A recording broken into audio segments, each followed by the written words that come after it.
नमस्कार, मैं doctor Ruby Bansal आपके सामने अपने YouTube चैनल पर फिर से कुछ नया कुछ खास लेकर आई हूँ अपनी कोरोना की सीरीज में। तो आइए चलते हैं, जानते हैं।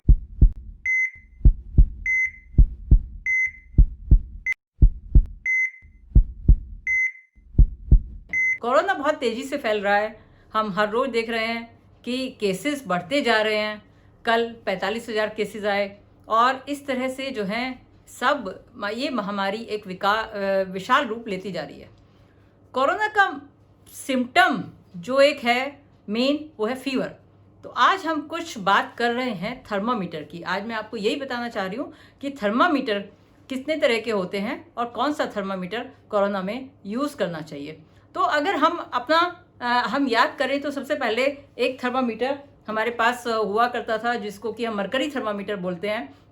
छोटा सा ग्लास का थर्मामीटर है, काफ़ी सस्ता भी आता है। तो इससे ही इसे फीवर देखा जाता था और अक्सर आप लोगों ने देखा होगा कि डॉक्टर के यहाँ ये थर्मामीटर एक किसी लिक्विड में डूबा हुआ होता था। तो अगर आपके पास कोई भी थर्मामीटर अगर नहीं है तो इसको भी यूज़ कर सकते हैं, पर ये सिंगल पर्सन के यूज़ के लिए होना चाहिए। कोरोना जैसे है कि हम जानते हैं छूने से फैलता है, तो ये थर्मामीटर आप मुंह में रखकर किसी दूसरे को नहीं देख सकते हैं। तो अगर सिंगल यूज़ के लिए करना है तो इस थर्मामीटर का उपयोग कर सकते हैं।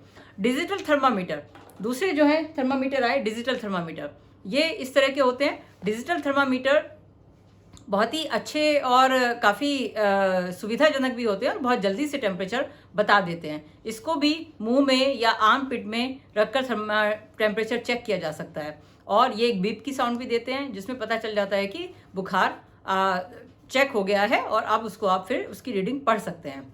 परंतु इसके साथ भी यही है कि अनटच्ड होना चाहिए। अगर आप इस तरह का थर्मामीटर यूज़ कर रहे हैं तो भी सिंगल पर्सन के लिए सिंगल थर्मामीटर ही यूज़ करना चाहिए। तो जिसको अगर कोविड है तो उसमें एक पर्सन के लिए एक ही थर्मामीटर यही यूज़ करें और उसको स्टेरलाइज करते रहें।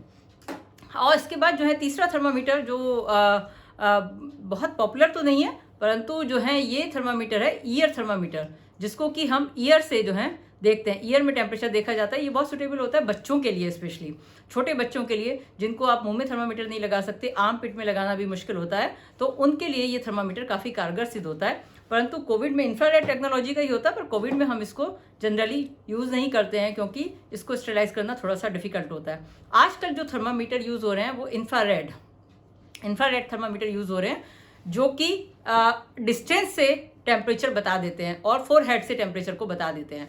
तो ये सबसे ज़्यादा कारगर हैं कोविड के समय में और अचानक से ही इनका प्रचलन इतना बढ़ गया है कि काफ़ी ज़्यादा मार्केट में इनकी बिक्री हो रही है और काफ़ी ज़्यादा तरह के थर्मामीटर आ रहे हैं।